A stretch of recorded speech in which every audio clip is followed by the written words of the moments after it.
অবশেষে মুক্তি পেল প্রভাস, অমিতাভ বচ্চন ও দীপিকা পাডুকোন অভিনীত বহুল প্রতীক্ষিত সিনেমা কালকি 2898 এর ট্রেলার। মুক্তির পর থেকে প্রশংসা ভাসছে ট্রেলারটি। ট্রেলারে অ্যাকশনের পাশাপাশি বিশেষ করে নজর কেড়েছে এই সিনেমার গ্রাফিক্স।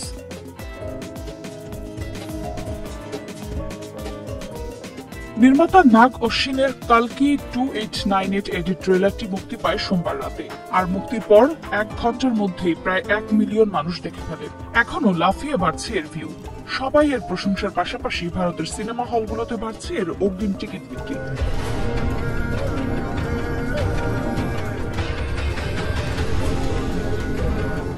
ট্রেলারে সিনেমার মধ্যে হতে যাওয়া ধুন্ধুমার অ্যাকশনের আভাস পাওয়া যায়।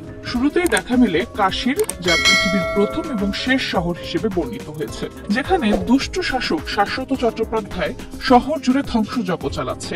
তার নাগপাশ থেকে জনতা উদ্ধারের জন্য ঈশ্বরের পৃথিবীতে আসা কার্যত নিশ্চিত। অশ্বত্থামারূপী অমিতাভের ভবিষ্যৎবাণী, পদ্মা অর্থাৎ দীপিকার গর্ভেই জন্ম নেবেন ঈশ্বর। শাশ্বত ও তার ভয়ানক সেনার দল পদ্মা ও তার গর্ভস্থ সন্তানকে যে করেই হোক হত্যা করতে উদ্যোগ নেন। অন্যদিকে তাকে রক্ষার দায়িত্বে অশ্বত্থামা। ট্রেলারে ভৈরবের চরিত্রে দেখা মেলে প্রভাসের। শাশ্বতর সামনে দাঁড়িয়ে বীর দর্পে ঘোষণা করে, আমি ছাড়া পদ্মাকে কেউ তোমার সামনে আনতে পারবে না। এছাড়া ট্রেলার জুড়ে অমিতাভ ও প্রভাস দুজনকেই বেশ কিছু মারকাটারি অ্যাকশন দৃশ্য দেখা গেছে।